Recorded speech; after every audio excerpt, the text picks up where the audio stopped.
Good morning and welcome to another sunny walk with Tilly, and a beautiful morning it is. Okay, so yesterday I discussed Suella Braverman and some of the issues with what she was doing.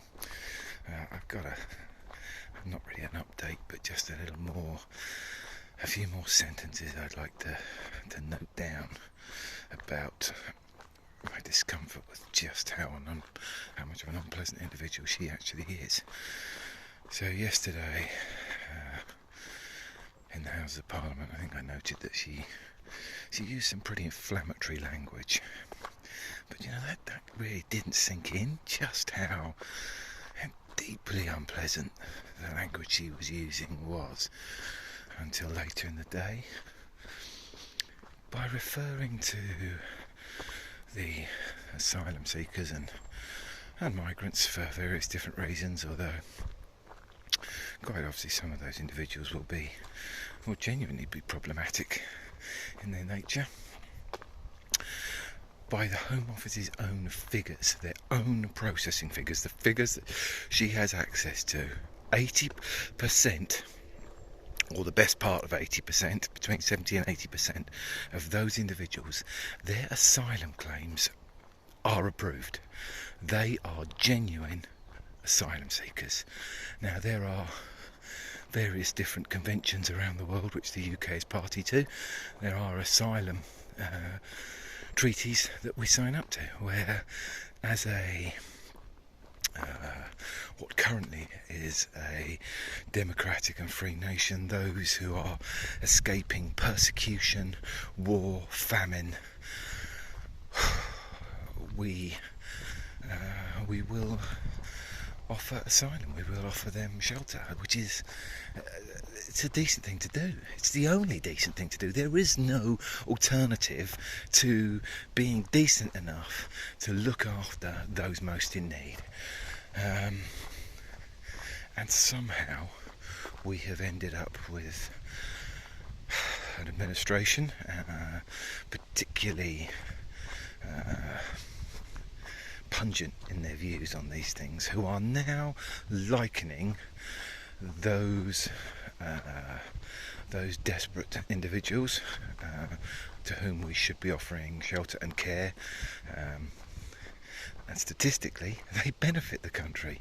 Statistically, on average, they actually contribute more to the UK economy than the indigenous citizens in terms of finance. So even if you look at it as a utilitarian programme, which is a hideous thing to do, but say you are a right-wing economist, then they offer benefit, they bring benefit to the society which they enter, particularly in the UK, which is an ageing society and requires the eldest in society require more support and are less economically productive. Therefore, if you can balance that up by increasing those who are economically productive, it reduces the individual burden on those who are most able to contribute to that society. Suella Braverman referring to that as an invasion, I really didn't think through the connotations of that word. I knew it was the wrong word, I knew it was bad to do that, but when you think there is no positive to that word, there is no soft version or implication of that word. The implication is by an invasion that it is either military or an infestation. That's appalling. That is appalling, and she is not being sufficiently reprimanded for the use of that language, and other people within her party are also not being pressured to get her to temper that language. This isn't it skirts so close to incitement, it's ridiculous. It skirts so close to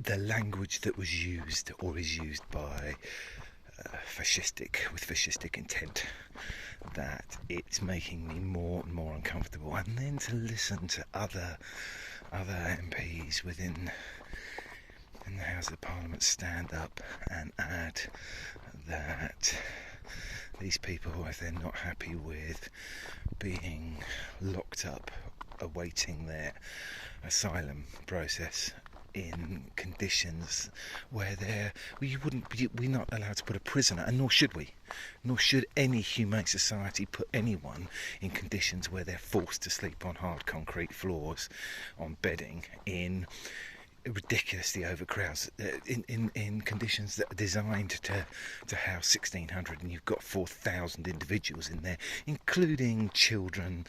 These people haven't committed a crime. By UN convention, they are legally allowed to claim asylum and should be cared for until that point. The bit that I'm not sure I explained clearly enough was the use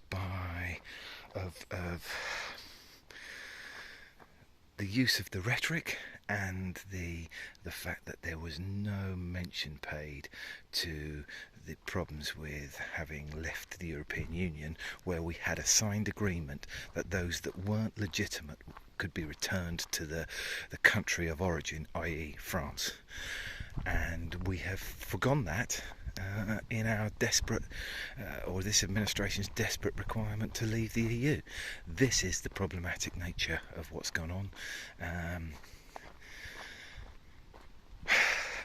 at a loss for words at how unpleasant this is, and the only thing I feel I can do is just note it, make note that this is wrong. Anyway, that's it for now. I'm going to enjoy the rest of my walk and have a beautiful, calm stroll in the countryside. My dog has gone to see the people at the top of the village whom she likes to get a biscuit from. Bye for now.